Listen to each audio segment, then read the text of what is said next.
Profanity Nation.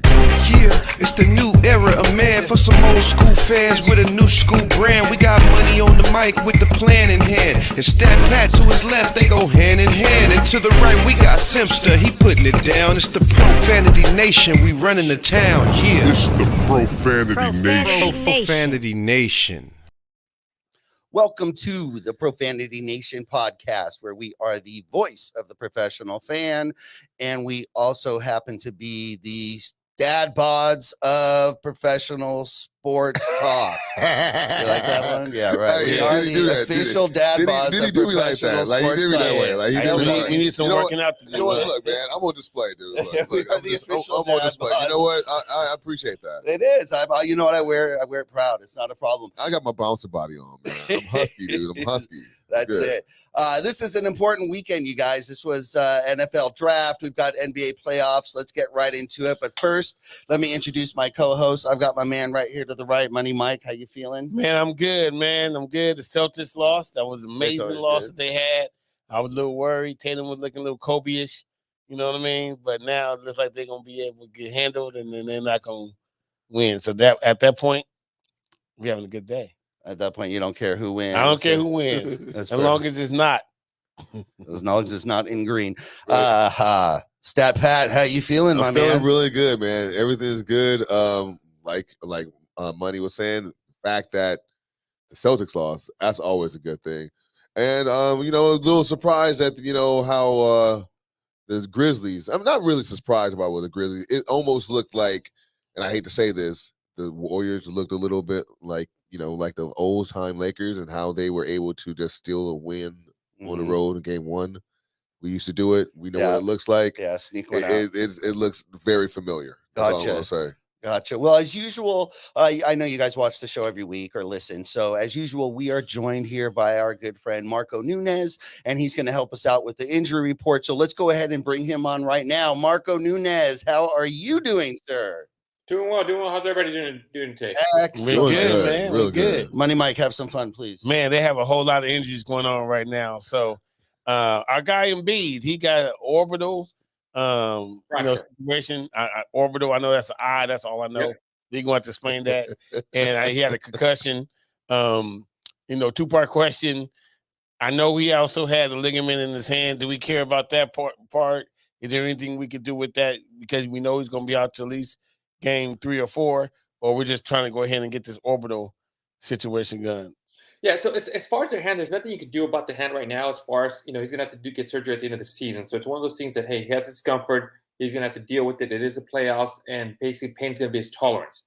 The orbital fracture is going to be the same thing. I'm sure they're going to do any x-rays on it. They're probably done x-rays already. That's how they find the orbital fracture. But they got to make sure that the orbital fracture isn't impeding or pushing against any other structure. I'm assuming that there isn't. So he should be fine. Again, pain is going to be his tolerance. Most likely when he returns, he will be. I'd be very surprised if he isn't, but he should be wearing a face mask, kind of protect his face so he doesn't have any more issues, because it's still going to be sensitive. So anytime he takes a hit or a blow to that area, he's going to feel that nice little zing to it. What's going to probably be determining when he returns is going to be the concussion. Because once he gets a concussion, the NBA, he goes into what's called the NBA Concussion Protocol. That's going to be the determining factor when he returns. Not the hand, most likely not the fracture, but the concussion is going to be the one that's going to be determining when he returns. And usually players go into the concussion protocol, and it varies from player to player, but you're looking anywhere between like 5 to 7 days where they stay in that concussion protocol. All right, so let me ask you more about this orbital, because the orbital to me is an eye, and I didn't realize that there was a bone. You know what I mean? So... and he said it's broken. So fracture means broke. So you just go a little bit more in detail for me, maybe not nobody else. Everybody may know really what that is. Yeah, I'm thinking, if we give more detail for me, that'd be great. Correct. Your orbital, just like you said, is your eye, and your eye sits in there. Obviously, if you ever seen a skeleton, if you ever been on Pirates of the Caribbean or anything like that, and you see that little socket where your eye would normally sit, that bone that surrounds that area here is your orbital bone. So when you took an elbow up here, he probably ended up with a little bit of a fracture where they went ahead and discovered the bone pretty much had cracked.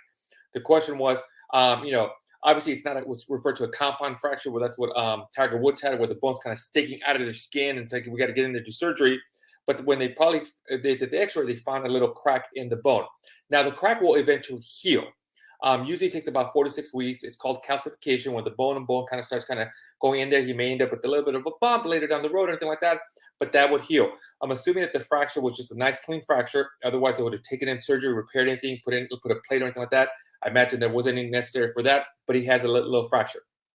That's going to be uncomfortable type of thing in that area. That's why when he comes back, he's going to have to, like I said, I'd be very surprised if he doesn't have a face mask on to protect that area, because it's going to be sensitive for the next 4 to 6 weeks. If he takes another elbow, a hit, a slap, anything in that area, it's going to be very sensitive. He's going to get a nice little zing, some discomfort and something. So now you got to protect that area.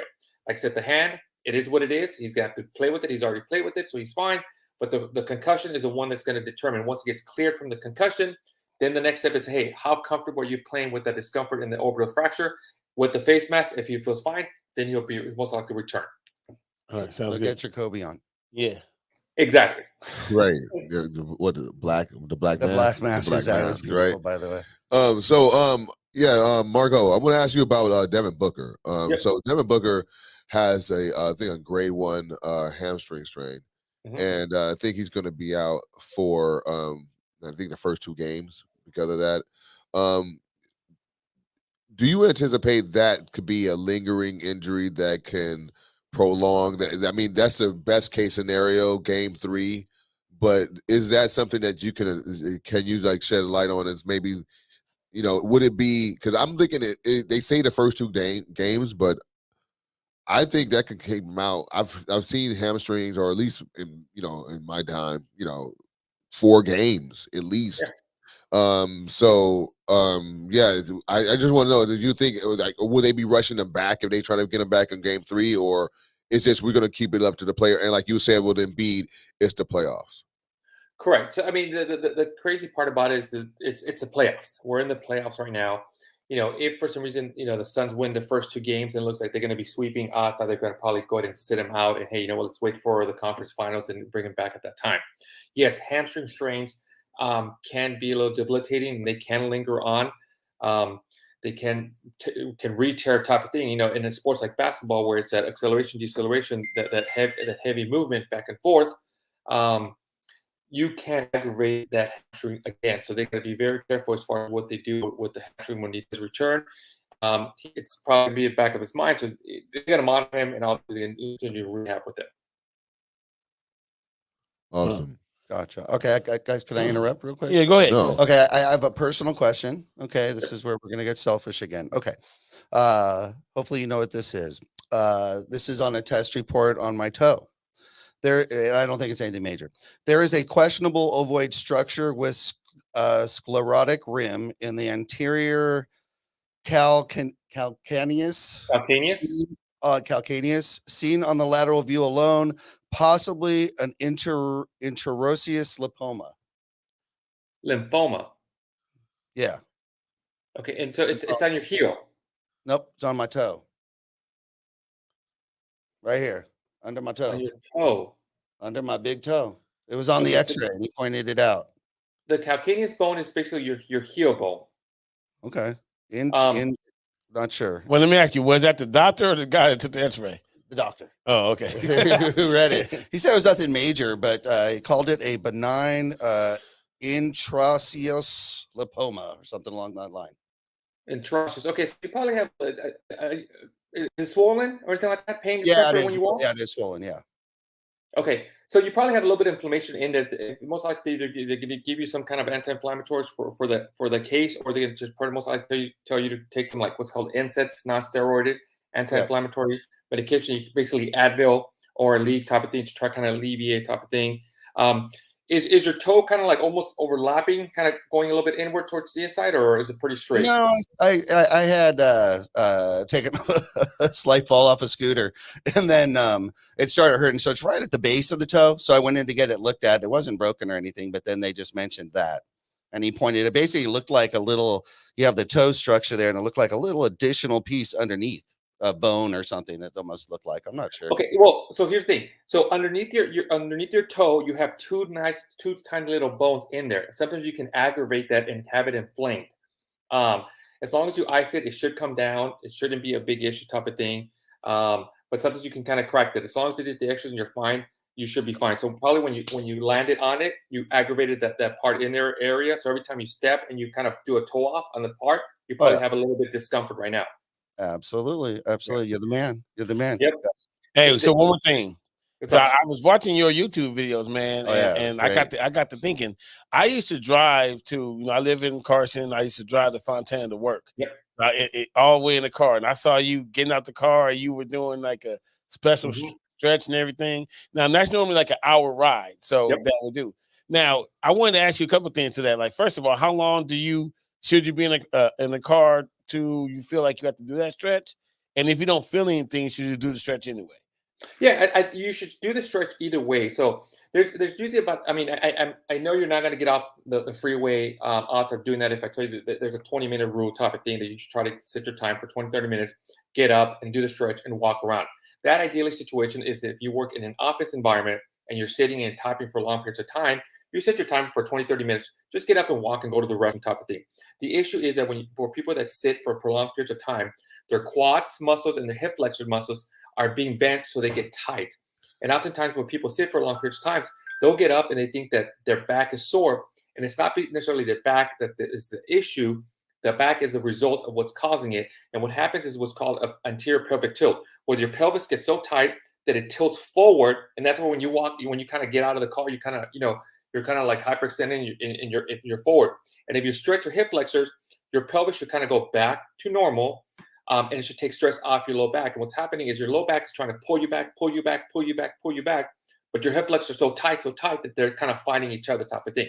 So yeah, so the rule is you want to try to do maybe 20, 30 minutes, but I get it. You're in LA, you're in traffic. The odds of you actually pulling over and doing a stretch are very minimal, but if you can, by all means, or when you go and get gas, that's when you want to do it. Oh, awesome. That's after a long drive. I just came back from Vegas. We're going to get to that later in the show, of course, NFL draft guys. Yeah, I always call it when I'm getting out of the car, I do my best Phil Jackson impression. I'm always walking around. That's what it always feels like with the legs. Marco, thank you so much for joining us. Can you please let everybody know what the best way to keep in touch with what you've got going on? Sure. If you guys have any questions regarding injuries or issues like that, feel free to DM me on my Instagram at MarcoA17 or subscribe to my YouTube channel at Evolve Athletic Performance. All right, you're awesome. We'll see you. I've been watching those stretches, man. There you go. Doing more of them, I promise. Right. We all need them. We all need them. Thanks again, Marco. Thank you. We'll see you next week, sir. All right, guys. Wonderful, Marco. Okay. Yeah, dude, again, I just came back from Vegas, everyone. But NFL draft, we'll get to that in a second. But let's get started here, guys. Let's get started with what we do best. We talk basketball. We talk NBA. Let's go straight to Stat Pat. Stat Pat, we've got some NBA playoffs going on. Yeah. We've already touched on a few of the injuries that are already taken place. Now, injuries are part of the game.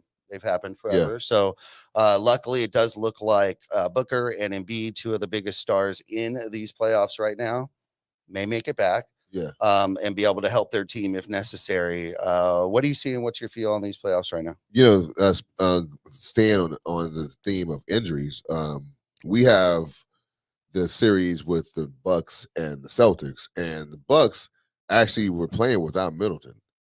You know, and they were basically on the road in Boston, which we know basically is a hostile environment. Is always, and they're playing hot. They're playing hot. They had a lot of confidence and momentum, and definitely momentum. And they're playing a team where basically they're playing the champs. You know, and the champs just came into their house and showed them, hey, you guys can be hot, but you were hot against them.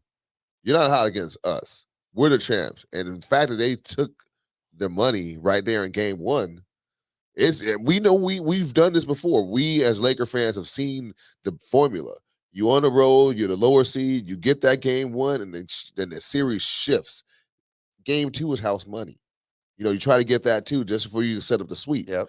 But you're already playing with house money game two, so the pressure is off now. You game in and got your split. So now that's what the Boston Celtics now have to worry about. Can they come back?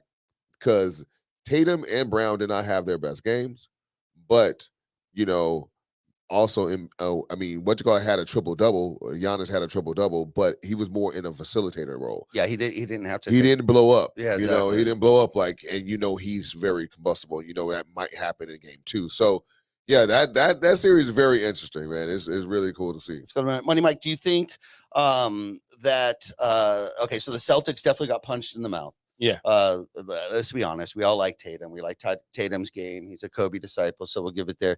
Does he have it in him to respond? I mean, they just took out the Nets. They made KD quit. Is Boston going to quit? I don't think Boston's going to quit. Good. I mean, Tatum is a Kobe disciple, so I definitely think they're going to come back ready. I definitely think they got punched in the mouth, which is a good thing from their perspective because they're like, okay, this is what we're going through now, right? Because they probably were kind of excited about that in Jersey, even though it was 7th seed, they still were going up against KD and Kyrie. Of course. So it wasn't a traditional 7th seed team, who didn't have basically MVP or runner-up MVP pedigree on the team. So this is a good punch in the mouth for them. I definitely think they're going to play better. But again, we know what Giannis is able to do. They're the Giannis, champs, right? And Giannis played a great game with the triple-double, but like you said, he has more in him. Yeah. You know what I mean? Like he could step it up a notch too. Yeah. So I don't know if they're going to be able to probably win any more than 2 games. I know it's going to have to be more than just Tatum. Yeah. It's going to have to be Brown. Going to have Yeah. to step out and step up because all last series it was all Tatum. That's all they needed. Yeah. So Stat Pat, just your immediate reaction, your immediate thought. Does Boston have a chance? No. Okay. No, because honestly, if they have Jaylen Brown has to play a lot better than he did today, and that is when we talk about dynamic duos. What Tatum is going to do, and sometimes the number one person in that duo, sometimes they have a bad game. However, the number 2 got to be able to want to pick up the slack. They can't both go out. It's like just we're going to talk about Golden State. They had a lot of guys. I mean, the big 3 didn't have their best games, but Jordan Poole came through and killed it. So, they have to figure it out. How are they going to get somebody else to step up? Horford got to make his threes. He was missing a lot of threes. They were wide open too. And then Marcus Smart. I mean, he can only do so much on the defensive end, but the Bucks system offensively is so good. They can miss a Middleton and still get a lot out of Drew Holiday, and Brook Lopez, and you look at it. You look at the champs, and this is what it is. When we were talking about the Nets and the 7th seed, they were 7th seed for a reason. Even though I know they had injuries and all that, but it was 7th seed for a reason, and they got there. You are what your record says you are. Yeah, and you see, boom, and this is what a team that doesn't have look at the Bucks. They're number 3 seed. But they have a good team that if they're losing one of their best guys, they still have enough confidence in their system to pull out wins on the road in the playoffs. Hostile environment. That's One of the most hostile environments. Yeah, that's what it is. yeah, and the Bucks are at the point where we really don't need to be the first place team. You know what I mean? We just need to be in the playoffs, and that's when we need. They have that swagger. Right. Now. They do. They've got the swagger. They do. They've got the confidence. It So looks they're not, like it. they're Because I'll tell you, man, and because I was doubting Giannis. Yeah. And, 2 years ago in the bubble, I'm like, this dude Giannis. He doubted his heart. Yeah. He had no heart, but I saw a switch flip last year. Yeah. And this dude literally just took over the game, and then they had no answers for him. Yeah. So, and then once he got that, he realized, what he really was capable of. Yeah, then they're going to be very hard out. Well, I just don't see they have anyone. If he does turn it on, who do they have to stop him? No, it's like how back in the old, for our old people, the movie The Matrix, right? Matrix, the first Matrix, right? And when Neo basically, when he found out that he was the one, and all of a sudden he started looking at things, started pulling out bullets out the sky, you know what I'm saying? He started seeing everything in code, you know what I'm saying? It's like that's what happened. He started believing. He started believing. It's like, oh no, like I can affect the game so many different ways that when I don't score, I'm still got 12 assists. He had 12 assists because he knew, they're gonna try to double me, whatever, try to stop me. Okay, whatever. Boom, I get 24 points. I got 13 rebounds. I also got 12 assists. Triple-double, good, strong triple-double. You know what I'm saying? And he affected the game in that way. And everybody else picked up the scoring slack. if he decides to be aggressive, they still don't have anybody to stop him. Mm-mm. And so the rebounds and the assists are still going to be there because if he plays unselfishly, everyone's going to eat. So I don't see anybody on that team that's going to be able to stop the Bucks because who's going to be that dude? Okay, let's keep going here. Okay, Money Mike, I want to say if I go back into the tapes that you were kind of like in Miami. Now we've got Miami and Philly. Embiid injured, but not out necessarily. What's your feeling on that series? I think they're gonna pull it out though. Like Miami is well, I don't think Miami's gonna pull it out. I think Philadelphia's gonna pull it out. I think Miami is. I think their talent, their potential is capped. Mm-hmm. Okay. And we saw We've seen it. We've seen it. We know what they are. They're really, really scrappy. They're playing above their potential. Yeah. But I think, look, I think Harden is in a different mode this year. Like he really feels it. Like, I think I saw an interview or a quote by him was like, yeah, I'm like, he's ready for the moment. Right. And he wants to be, he got taken out of the New Jersey situation, not really by choice. They didn't really care for him. He found something with Embid and all the stuff that's going on. I think he's going to be ready to at least lead them to the Eastern Conference Finals. Don't know if they're going to get past Milwaukee though, but yeah, I think they'll be able to get past Miami. So, okay, you're right because I going back what you were saying, like this would be the time, right? For Harden because we've gotten to this like the habit of now everything that we look at every game in the playoffs is like micromanaged or not micromanaged, but like under a microscope where it's legacy builders, right? Everything is a legacy builder game, right? This is a legacy game for him. We always throw that word out. This is for his legacy. You know what I'm saying? It's like we're writing his whole chapter, his whole career. We're writing the story in real time. Before we would let that shit, basically marinate and we look back on it and then we write about a guy's career.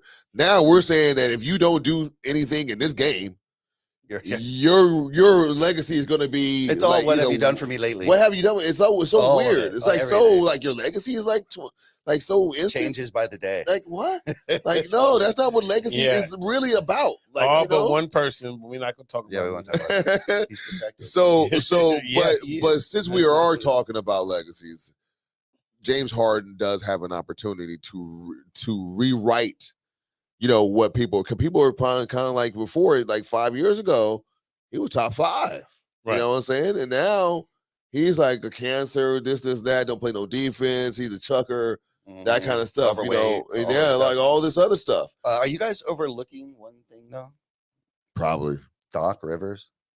Are you guys overlooking? Yeah, I think I am. All right, you forgot about Doc, right? I am. I mean I will tell you that the truth. I am. That accounts for something, right? But I think Doc could get them to the Eastern Conference Finals. That's why. But see, no. But see, the thing is, because what we're talking about, you're assuming that he's going to outcoach Spoelstra. Nah. Oh yeah. See, if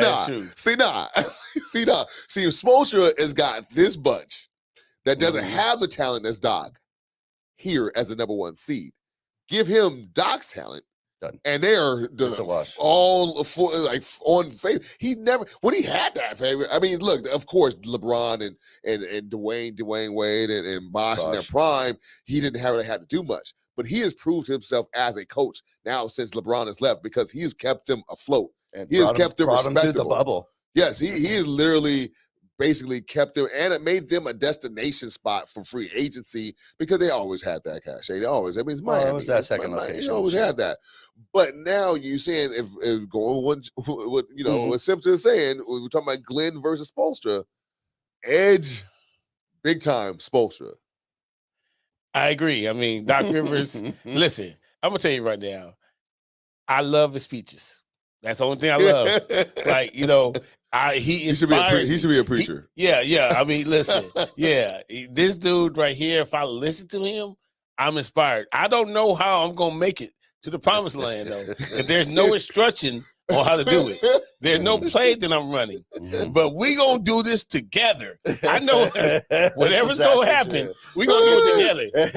And we're That's for sure. Rah. Yeah, I'm like, okay, cool. I don't know what we gonna do together. Oh man, but we gonna do it. We gonna do it together. Right? You know what I mean? Together.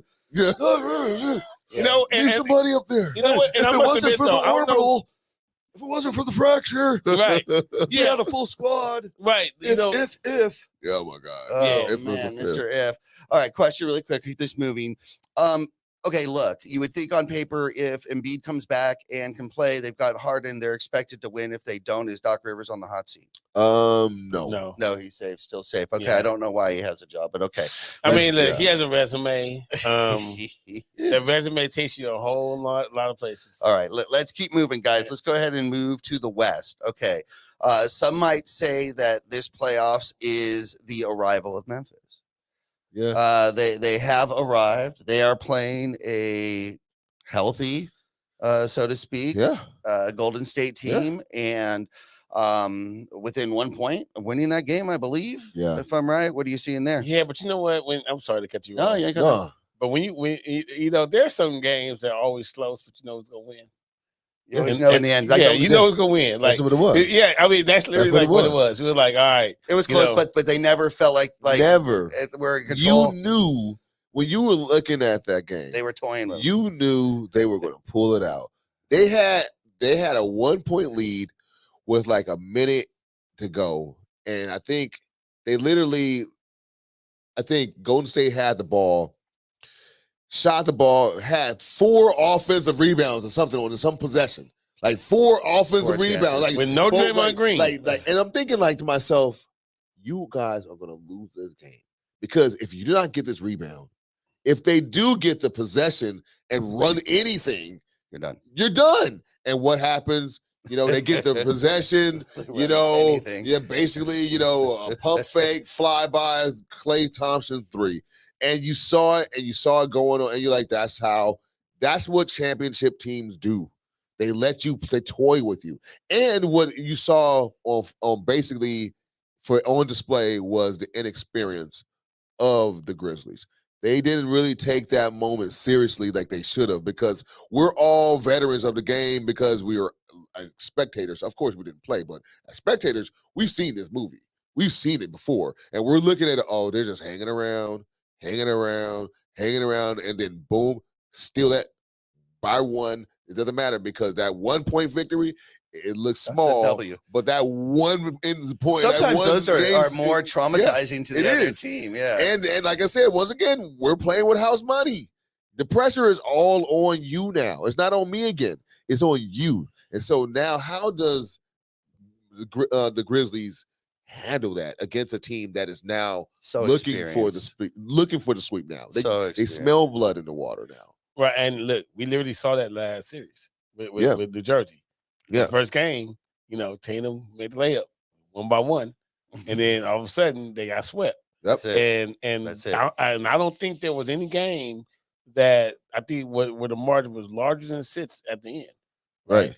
But they got swept. Right. You know, they were all competitive. They were all enjoyable, great ratings. Yep. But they got swept. They couldn't win. They can win. And you felt like right around game 3, you're like, oh, New Jersey's not gonna be able to win. They're gonna be competitive. They're just not gonna be able to get over the hump. And so I agree with you, Stat, when you say it's a lot of inexperience. You know, we know what Ja could do. Yeah. And they're just not there yet. They're not ready. And you know, everybody has to go through that. Everyone has to go through it. Everybody has to lose. They has to. Yeah. And if you look at it just based upon just like let's take out the championship pedigree, take that out of the conversation, and just look at who has the most closers. You know, you look at how many people on Golden State is going to be able to hit that shot within under 2 minutes. There's so many options. And so when you look at that and you're like, if I kick, I swing, and then all of a sudden it's an open shot, you're not looking for like, okay, nice shot. Like you're looking like, oh my God, it's going to end. Because you feel that they worked on that situation so many times that it's like, it's second nature now. And if we're going to talk about the game, we got to talk about Jordan Poole, man. Like playing well. They've like remember how they try to make some weird controversy between Clay and him because Clay was coming off the bench and Sure. Poole was playing and so they put Poole on the bench. Which they should have. Came off the bench, got 31 points though. 9 rebounds, 8 assists. This whole bench, Like, off the what? bench, it's called minutes. As long as you're And he's getting the minutes. Look, And he's productive. I'm gonna tell y'all, man. I used to play when I played little league basketball. I wasn't very good. I started every game though because I had to play. I never finished any of them though. Yep. I got my full though, but everybody had to play at least a quarter. Yeah. So guess what they quarter I started played? you first one. Yeah. So they can make up, But for all your air. They all still I'm had saying 3 quarters to go. All I'm saying is, They hid you in the first quarter. I didn't get in the fourth, right? I wasn't in that lineup in the fourth. I wasn't under, they wasn't running the play for me. I was perfectly healthy, never played the fourth quarter, right? I mean, and to me, that's what it's about. Like we saw with Lamar Odom. Yeah. You know what I mean? He was 6 man of the year. You knew he wasn't going to start. Keep But the at Williams, the end of the game, who is in there? Coming in. Who is in there? And they go with the hot hands. Like we saw what you mentioned Poole, I'll mention GP2. Yeah. GP2 is out there. He's made and he's a personal favorite of the show. Yeah. Shout out G-League. Yeah. I mean, really. I was upset with Gary Payton II. Yeah, I was upset when he left because we were balling. We was He on bounced around a couple teams before he settled there. Yeah, he Yeah. did. But he got into that system. And look, Draymond Green, once he co-signed for you, you good. Yeah. You know what I mean? And he said, hey, yeah, we knew we could use him in the playoffs. He was pissing off Jokic in the other. Oh, yeah. Yeah, because I mean, one thing that, obviously Draymond is going to respect somebody got some dog in him. And he did have that. And of course, I mean, being raised by Gary Payton. Right. I mean, you can't help but have that chip on your shoulder because your dad is going to make sure you instill that chip on you. Yeah. You know what I'm saying? So you come in the league with that. You might not have the skill, you might not have all the ability of your dad, but you definitely got the fire. Absolutely. And you ain't gonna take no mess from nobody. And Draymond loved that because he's cut from the same cloth. So it's like, you know what I'm saying? So now he's like you said, he's co-signing. And they're getting all this help from these other guys. It's just, I'm telling you, man, I hate to say this. I hate to say they're looking like, but I've seen this before with our teams. And when you have these guys that's going to come up there, plug and play. These pop little, in. like these guys. But they got great plug and play. They got, well, but Poole is like, that's what? Like, for real, if you think about it, like, are you serious? Where did that come from? Like, this guy is outplaying Steph and Clay. Like, he's literally doing that. Like, of course they're magnetizing. Of course they get the attention. I know that, but you got to do something with that. And if you got 31 points, 9 rebounds, and 8 assists, I'm sorry. The 9 rebounds, that's you. 8 assists, that's you. The 31 points, half of that could be assists. The other, that's you. That man is balling. Right. He putting pressure. Making a difference. He putting pressure. And honestly, but watch this. He put pressure on Clay, though. But watch this, though. Here's the thing, though. They start, because they're not playing and doing scheming of defense on Poole yet. Once they start doing that, what happens? But can they? No, but you can't. You can't. So there you go. Because you can't scheme them. Now you letting, because now you gonna let Clay and and you don't want them to eat. Right. So you rather Jordan Poole have this. You're gonna have to Curry. pick your poison. Yeah, dude. And it's done. And he's such a byproduct of the system that it's like he knows where to fit in. In fact, that he was starting so many games.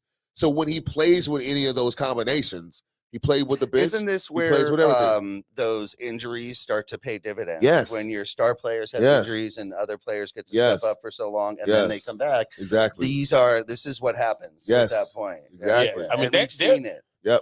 I love the Golden State franchise because they have the ability to keep these people together and bring really effective players. They're the closest that I would say to replicating what San Antonio was able to do. Well, let's be honest here, dude. For the years. This is what happened with them. They, in the middle of a championship run, okay? Listen to this, dude. In the middle of a championship, dynasty run, these fools were able to tank then get a second pick overall to insert into that because all it was injuries. It wasn't like they were out and like they were like no. past their prime. Yeah. It They was like were they were not rebuilding. They were not rebuilding. They were waiting. They're waiting. And you add whatever you want to. And of course, they took Wiseman. But then, okay, I don't know who picked him. The Poole comes out of nowhere. And now you're thinking, like, wait a minute. Like, how in the world did they get all these players? Because honestly, it could be really silly if they would have had LaMelo. Oh. It would be and remember, I was scared of that. Really silly. Remember, I was scared of that. Silly, Yeah, right you now. had brought that up. I was You like, said man. it could have been silly. I said Because you have him with Poole, it's silly hours. Yeah. You got the up and coming right now on the bench. Dude, this is like you might have like, come on, dude, it's crazy. All right, let's keep moving, guys. We have the final series that we're talking about here in the West is the Suns versus Dallas. You guys, we got CP3 there. CPP. CP3. I see the post, the tweets. Oh, I just think CP3 deserves a championship. No, he doesn't. He does not. You got to win that shit. Yep. So he does not just deserve it, but Exactly. again, you have injuries kind of on both sides. Yeah. Correct. So Yeah. fill us in on that stat. We got Booker with we talked about earlier about the hamstring injury, and then we have Doncic. Yeah. You know, and him Luka. like still a little banged up. So I just think that if Doncic is actually healthy, this might be his series. Like he can. I think they don't have anything for him. Like, and I know Phoenix wants to, but they have the. They basically have. I think they'll start banging. They'll throw Crowder out. They'll start banging him. Yeah, fouling. and you know what? I'll back up. Doncic is kind of a little bit of a crybaby. Ain't he? They'll start fouling. Yeah, they start following him. Right? Yeah, they'll start getting. You wouldn't be able to handle that. Yeah, they're gonna start getting them all upset. I rescind my comment. That's right. You said, Money Mike, what do you think about that series? I don't. I really don't care because I already know Warriors are going to go anyway. Okay. So you're I don't care. Warriors going to Yeah, Warriors going to. Yeah, West anyway. Warriors are coming out the West, so it doesn't matter, right? But listen, I think it's going to be definitely competitive. CP hasn't done anything dirty yet. He's about to do it in the next 2 or 3 games when he gets frustrated. Right. Devin. I mean, look, Devin is the biggest problem for him because them hamstrings, we've seen it. Like I used to, the Magic Johnson hamstrings, man, used to just, oh my God, used to kill me when he had them, and they're lingering. And that's the problem is they come back and they're lingering, and if you aren't able to heal because you got to play, but it makes it really, really difficult. And I don't think they have enough without Booker. Yeah, the Booker, just opens up so much and allows the other scrappy players and Chris Paul to do what they do because Booker is such a dynamic scorer. Stat. If Booker comes back healthy and plays, and they still lose. What's next for the Suns? They just keep bringing it back. One more year. One more year. You bring it back one more year. Teams like teams like Phoenix, like a Dallas, like they can afford to run it back. Like, do they have a choice? Like, I think they got to. Right. They have to run it back. And then did they figure out the Ayton situation? Did he get paid yet? Because that was a whole saga. Right. In the offseason. Right. And if he ain't got paid yet, then it was going to be, what, he going to be a free agent or something like that? I don't know. I got to check on that. Yeah. Of course you take him. I trade right now. Trade him for AD. No, you're not going to be able to trade him. What? Wait, we got nothing. We have nothing. We have he nothing. would trade him for AD. We have nothing. For AD, okay, I'm putting it on record right now. AD is going to make a lot of y'all eat crow next year. I'm really put it on. I'm looking at the camera. Like It's gonna happen, dude. Watch. No, wait. Book it. Okay, here's my question. Booker. So you're telling me that AD is going to find him a trainer, and he's going to get in shape. I just know AD is going to have that fluke season like he had in 2020. Because if we're talking about fluke seasons, that's a fluke season. We're talking about health. That was a fluke season. Yeah. So I'm just going on the fluke season. So you think good things next year for him? Maybe if this all you got to do is play 75 games. Okay. So we obviously was trying not to talk about the Lakers. We always have a Lakers show. But since I think possibly I brought it up. Do y'all see that what they're trying to do? they throwing clutch underneath the. Okay, Hey. no. Wait. Okay, we get to the playoffs. Right. And then, Well, no, that's okay. We can get through. That's fine. That's We fine. already know. We know. Okay, look. Okay, we know. we said Warriors- Phoenix gonna win. Warriors. Hold on. Warriors out of the West. Warriors out the West. Bucks out of the Milwaukee East. talking out series the by Bucks, series, man. Bucks, Series by series. Warriors. Bucks, and that should be a Warriors. good series. We'll Let's just get to a talk couple about weeks. that. We'll talk about that 2 weeks. Or who we think gonna win? We're gonna All right, simulate now. the playoffs until the Bucks Warriors show up. Yeah. And then we're gonna come back and we'll start playing. You know what I'm saying? Right. Yeah, we already know. Exactly. We We know already know what's what's happening. All right, gotcha. We don't have that much time. Okay. And I All do right. want to talk about Now, one time. rumors are out, but there's nothing confirmed, and you don't know what's being said. That can be anything, but yes. Okay, let's just sum this up. Rumors are out that right now they're hot and heavy that LeBron and Clutch Sports and even AD. No, not LeBron, because Okay, well, he LeBron is immune to any criticism. This Clutch dude, Sports. this Clutch dude is on Sports, his who is yacht LeBron. with his Okay, shirt off. So Clutch Everybody talk Sports, about but how no, they said what AD shape he too. is. They include Yeah, AD, because Clutch Sports is they AD. said Clutch and Sports. LeBron. They didn't They not say LeBron. but they said AD. They did not say LeBron. Oh, because you know why he's untouchable. Anyways, so Right. basically they're saying the Yeah. word is that the Lakers are actually blaming Clutch Sports and the pressure they put on for the Russ trade and the failure of this last season. That has not Which come- we know directly came from the person who they're not talking about. But go ahead. Continue. Okay. We don't know where that's come from. Generally, where there's smoke, there's fire. There's some kind of truth to something. I will agree to that. But that really seems petty, to be honest with you. But then again, the Lakers and front office have been petty before. So I don't know. I'm gonna tell you why I don't like this. I just don't like it because now we have a mole in the front office that's going out there telling the business. That would And- be, and but see, that's always been part of the that's game. not. But that's not. That's has. always, see, that's what it is. You have to watch out for what's put out there strategically. A lot of times it's Oh, a yes. strategic play by Yes. the team, by players, are you by a really- manager, by a Yes. coach. But are you really Agents. strategically? Are you really strategically putting this out there? Yeah, 'Cause- Phil used to do it all the time. Okay, so we're talking about the brain trust of Jeannie Buss, the Rambi, and Pelinka. What Probably part of Pelinka. that suggests that they are very savvy and way that they could work the media and PR into their favor? Like, they're not Jerry West. And I'm not even saying get Jerry West in a basketball mind personnel standpoint. I'm saying when he was the GM, you couldn't get him. He was too slippery. You know what I'm saying? That's how he was. Like, cup track. He talked a little slow, but he was too slippery. You never can be able to put him in anything. Never committed, never did anything, never was part of any kind of controversy. This regime is all about the drama.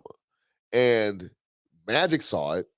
Okay, Magic took one on the chin for it. So he got laughed at, and they ran him out of time. And then basically they won a championship, and so it really made Magic look bad. But now all of this stuff is coming out, You're like, I told and y'all. now the Civil War is happening. The Civil War is happening within the Laker organization about who's going to get control of the franchise. We have the people I just talked about, Jeannie Buss and Rambi and Pelinka, and then you have Clutch Sports. And they are doing this, and they've been doing this since the trade deadline. Ever since that we didn't want to get John Wall, give up our 27th pick, or 2027 pick, it's always been, you start hearing this, and that's where we're at right now. We're at a civil war, and yes, we try to avoid it, but If it it's is what true, it if is. it's true, we are, but I don't necessarily know it's true. So, it is what it is. But there's one thing for sure: whether the Lakers are in the playoffs, whether the Lakers are not in the playoffs, they're always in the news. They're always top story. Yeah, but we don't want. They're We always don't. headlines for one reason or another. It doesn't matter, and it's just not always originates from the team. But sometimes it does, but it doesn't always originate. Yeah, from the team. but to me, this is really bad because there's nothing really good that's gonna come out of it. No. Nothing. No, Like literally. No. Because if we get rid of Russell, we're not gonna get $44 million or $47 million worth of talent back. Right. You know what I mean? If we keep him, yeah, then I mean, he's are we? expiring now. Yeah. Yeah, he's expiring. So that's now. the thing. Yeah. About Well, I mean, listen, This year he's versus gonna last be year an is a asset. big He's okay, gonna be an but asset 'cause so Yeah, we he's smart expiring. coach. we There's know a that lot of he teams that'll deleted. take that. We Yeah. know that he deleted all of his Lakers stuff. He Whatever. deleted all the Yeah, teams. but why does that care though? I mean, he's gonna take that $47 million. Like Yeah. he's not getting that again. From anywhere. We just I need would to go agree. ahead and move on. I just think that like those guys, Nothing personal. But we have way bigger fish to fry, guys. We still need a coach. We have no coach now. They've been talking about Quinn. Okay, now our boy, we have talked about Quinn Snyder. Of course, Utah was eliminated, so now he's out there. They also asked for permission to speak to Nick an Nurse. assistant. Oh, but Darvin Ham. Yep, Darvin Ham. And then Nick Nurse has been a topic that you've heard. Obviously, Mark Jackson. Anything that you like there at all? Does anything stand out? Guys, jump out first to talk. I mean, Quinn to me is not a bad. It's probably like the best one thrown out there. He's not a bad he's solution. perennial fourth place. But the problem is like, what team are we gonna have? Because I think we have to figure out what team we're gonna have together to determine what type of coach we're gonna have. Yeah. I like the idea of Mark Jackson because Mark Jackson doesn't care what anybody thinks, and he definitely would change the culture. Okay. But the problem is he would change the culture in a Byron Scott kind of way. I don't know that though. Oh, no. I don't know that. I mean, No. I listen. Can we still say that the way Draymond Green and the culture of the Warriors, it's a little residue from Mark Jackson. Because that's still of yeah, I mean, I get that. Right. So I just think that I think it's terrible. Should Mark Jackson's first job back after being for so long be the Lakers? But dude, that's not even fair. That's to what him. I'm at. That's where I'm at with that. Yeah, it's not even. You see what I'm fair saying? to him. It's not to him, and I wouldn't want that on anybody, especially trying to make this mess into a championship contender. Not even just get us back in the playoffs. We out of the playoffs. It's championship or bust. It's championship or bust, and he has to come in and get us that ring. He's not the guy. And if you get Quinn Snyder, like you said, perennial fourth place. However, what we need is some kind of structure. We don't have anybody that knows the hell they're doing and be able to have their own thing that they've done that worked for them. Vogel was just like, I'm just like happy to be here. He just felt like he was just happy to be there. Like he's like, I'm not really running this anyway. So he was kind of like, I want a title on my house money. Yeah, I'm now. good. I'm really good. Yeah. Like, and now we need somebody to right the ship just for us to be. And you come in there and have somebody else to come and take over. But I like Darvin Ham only because of the fact I think the players respect him and they want to play for a guy they respect. And look what Udoka. I mean, Udoka's doing. Mm-hmm. You know what I'm saying? Like everyone thought, is he really a coach? I've never seen him. What is Udoka? Look at him now. Like just took over, and now they all love him. And Darvin Ham is somebody they respect, and he has Laker ties. So money. Any thoughts on these coaches? Look, I'm good with that. I just think Clutch just need to get out the business. Clutch, you know what I mean? And until that happens, I really don't know who we could bring in other than Clutch people. No. Clutch. But see, obviously, but Clutch. No, I mean they. The problem with that is like even if they got their coach, we have this full circle of the same agency, and if it doesn't work, then nobody is going to take the blame for it. Yeah, I mean, like look at it like this: like they got rid of Sato for the trainer, the athletic trainer. They got rid of her. Yeah, and we know what she was able to do for Kobe. Right. To get him to strap up. Yep. And just because she couldn't do that to AD, oh my God, she got to leave. Like, what? Right. Do we know, like, how important she was to have Kobe be Kobe? But AD's not Kobe. These other players. They not. She wasn't working on LeBron, So right. so everybody that's not affiliated with Clutch or in bed with them in some kind of way, they are the sacrificial lambs. Yeah. So do we want to get like a coach that's in that same regime? No. No, we don't. Because we don't. maybe we should got to be with Clutch. So what? Maybe we should got to be with Clutch. What coaches are under Clutch management? I don't know. Not right now. I don't Is that know what we yet. need to look at? Yeah, well, Just bring Rich Paul in and call it a day. That's Yeah. what he wants. Yeah. So just Man, have look, him coach the freaking team and we but, call it a day. You know what would change everything? It ain't gonna happen though. What? A third. I would take a third tour. My boy Phil. Yeah, of course. Oh wow. I would take it too. I would take it. I think. Are we there yet? Are we there now? Yes. Yeah. We're yeah. there. We need Phil Jackson Yeah. back. Yeah. That would be Because he would get Phil- the respect. Phil has a culture and a respect, like you said, Mhm. on what they do, and then he could bring in the Quinn Snyders or whoever. See, that's what I under want. him. Exactly. It's You know what I Quinn mean? is an excellent assistant coach. Excellent coach, but he's not championship coach. Yeah.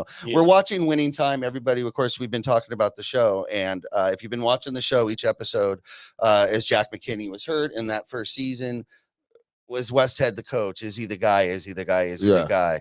I like Quinn a lot. I really do. And I'd love to have him on the squad, but I just don't think he's the guy. But I also don't see him taking a backseat to Phil. But again. what is okay? So, because far as I'm concerned, all of the guys are employed. So now we gotta look at who. And it's not there. and it's not a very inviting job to get to the Right. Lakers and take over this friggin' So mess. who would be It's that not. person? I don't know. Is that person even out there that we could, other than Just Phil him. Jackson? Because obviously Phil Jackson have done it. Coach here. K. Coach K is going to do that. No, coach is He Coach was- K. I- No, Okay, Coach K. he. But If it's the like, Lakers promised him like a 5-year or 6-year contract, it would have to be that long-term contract because it he would has have he has to outlive LeBron's contract, and he has to say, "I live past LeBron." Coach K. Okay, and you know what? Okay, look. How controversial I'm is it? I'm feeling it in a way because a lot of these kids that either went straight to from high school or didn't Respect him and or didn't came up go, and through didn't him go or to played play the against Duke him. and never played the Duke and Wanted to. always wanted to have a coach like Coach K is going to listen to Coach K. Coach K resonates through all those players that's still there. All those players have had some run in with Coach K. Either they played on the USA team or they played, you know what I'm saying, they played against Duke or something like that. But the name Coach K is definitely synonymous Yeah. with basketball. And I think that But here's the Is problem. that the splash? Here's the problem with that Coach will K. be that. But here's the problem with Coach K. Like he retired just because he got tired of coaching. It wasn't. Yeah, but he was in the same. He was tired place. of Duke. the same. That's same. what I'm thinking. That's why I'm thinking there might be Challenge. something to it because you're not. You probably have the best, biggest home in Chapel in like not Chapel but Durham, like North Carolina. Yeah. You might have the biggest home there, It's still North Carolina. but it's still North Carolina. And if you're playing for the LA Lakers, I mean, you're coaching the LA Lakers, you know you have all that. And if your wife just never been wined and dined, oh, she about to get wined and dined like she ain't never been wined and dined. And she'll get used to it. She'll be all right. She'll be all right. So, For 3 years, 4 years, she'll be all right. Yeah. And you pick the, like you said, pick your successor. You know, pick somebody like somebody that can be your understudy, so they can go ahead and give the keys. And I'd be okay with that. So now I guess we need a savior. We need a savior at this point. So we need a Phil Jackson. We need a Coach K. Or somebody like that. we need someone that supersedes the supposed GOAT, which would be LeBron, right? I Right. know you hate that. Exactly. You need a personality that comes in above that Exactly. to begin with, and doesn't command it, doesn't request it. No. It's just given. It's just given. It's a given. They know. It's already there, and there's very few men that walk this earth Yes. that can fill those shoes. Yes. That's for sure. yeah, I Uh, mean, he definitely has to respect. You know, and Oh. if he came, and again, if they were able to accomplish and get to that title, we're talking about season 6 of Winning Time with Coach K and LeBron, no question about it. Hilarious. There is breaking news, guys. I don't remember if we touched on this last week, but on Winning Time, they have confirmed season 2. There will be a season 2. Now, originally, word was that was the Kobe Shaq, error. I have it from very good source. Spencer Garrett, as a matter of fact, the gentleman who plays Chick Hearn on Winning Time. That is incorrect. They are going to continue with the 1980s dynasty through, which probably would explain why they started with Magic and HIV. Their plan is to actually get there. Look, man, it is a hit show. It's great. And the thing about it is that's why they're mad. That's why the old players are mad, because if the game if the show sucked, no one cared. No one would care. But we love it. We love it, and we love it too much. And we like, hey, Jerry, were you really like that? Yeah. Like, you know, like, and he's like, wait a minute, like, I don't want the people to see me, and that's why I think it was going on. Like, you know, it's great. It's shocking. Shot, man. I love it. Fun. I love this show. You sit there going, oh my goodness. We always but I can't wait. Speaking of that, before we get to the final segment here, we have a big week next week. Okay, guys. So it is Mother's Day, but we have a super guest. We're sticking with the Winning Time subject line. We're sticking with the Winning Time fact or fiction. And we have Ted Dawson. Guys, Ted Dawson, following in the lines of Roy Firestone. He was a CBS sports anchor at that time. So he was in LA. Yep. He was very close with Jerry West as far as professionally is concerned. And he's got a bone to pick. He actually agrees with Jerry and says that this has been unfair. So he's got a bone to pick, and you definitely want to join us next week. That's the Mother's Day next Sunday. So don't miss that. We may have some other surprises. We're working on some very big surprises. We're just going to keep that theme of Winning Time. We want to say thank you to everybody out there that we're working with, because we're going to make this happen and get it done really quick. You guys are going to be really happy about this. That's for sure. But as usual, you guys watch the Profanity Nation or listen to the podcast. So then you know that we finish each show with a segment we call Money Mike's Out of Bounds. Money Mike's going to share his thoughts or opinion on a topic, and he just wants to know, is his thoughts in bounds or out of bounds? Mr. Money Mike, you've got the mic. All right, so look, I really want to know what you guys think about this, because I just felt like it was unfair that this guy won, right? But I'm not throwing any shade. So John Morant got the most improved player of the year. Okay. I feel that he is not the most improved player. I think John Morant is on the path of in his third season, just doing what he's doing. Usually I define the most improved player as a player that had a down year, that was hurt, that came back. Like literally you sucked 1 year, and all of a sudden you became a factor. John Morant has never been out of the spotlight. I feel that he should not have won that award. I think actually he probably should be considered to be more of a MVP candidate, not win it yet. But am I out of bounds for saying that John Morant should not have won the most improved player award? Step up. Oh, no, you're definitely in bounds. And I believe that you can't be the number 2 pick overall and be like, what are you talking about? Like you may have a down, you had a down year, but he didn't have a down year. But no, I'm just saying. No, I'm saying. Right, you may have a down year, but your potential has always been this. Right. You see what I'm saying? Like I expected this for. That's why I drafted you number 2 overall, to be just John Morant, not for you to be like, okay, you had a down year if we're talking about that. So you can't. I don't subscribe to that being. It's like you said, you have to suck.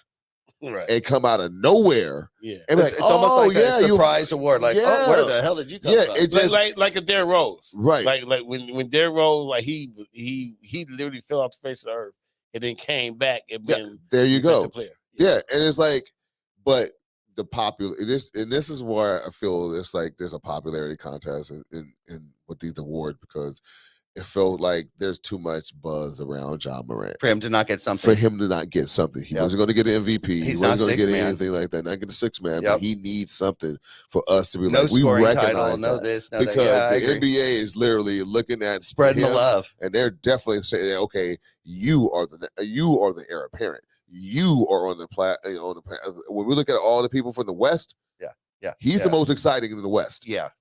So he's going to be the torchbearer for the foreseeable future for this league. I'll say in bounds. I'm going to agree with you. However, I'm going to twist it and say, if not him, then who? Hey, Darius Garland, the Dante Murray, Yeah. both had, they've been in the league a little bit longer. They both were playing at an average flight, and then they upped their game. And if I'm right, DeJounte Murray, he was injured for quite a while, right? Yeah. He came back. Yeah, right. I mean, that's the storyline. Like that's what to me the most improved player is. I mean, not a player that we knew that was going to be great. That's why he was picked number 2. And then it's not the finally fulfilling his potential award. Right. Right. It's not even that. And let's celebrate Ja. You're right, but it's not the most surprising situation. No. I mean, look, he's going to go and he's going to, if you average 15 points your rookie year, go 19, you go 27.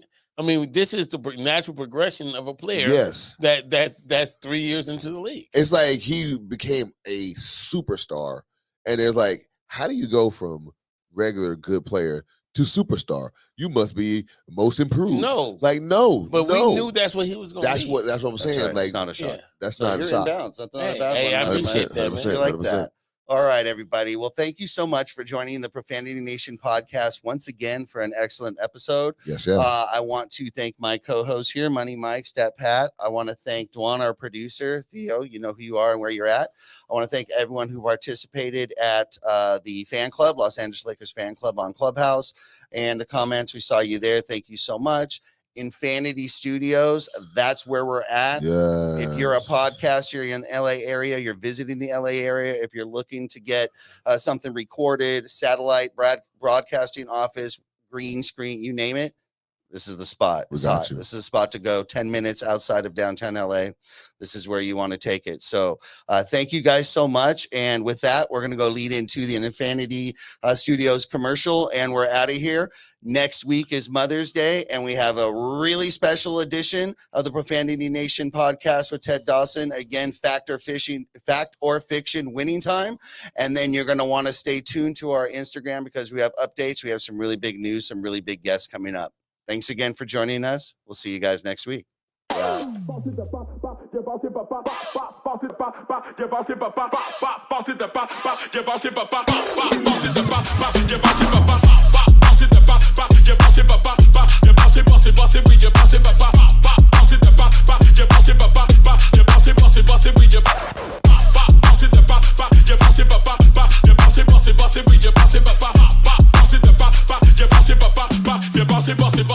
Bossy,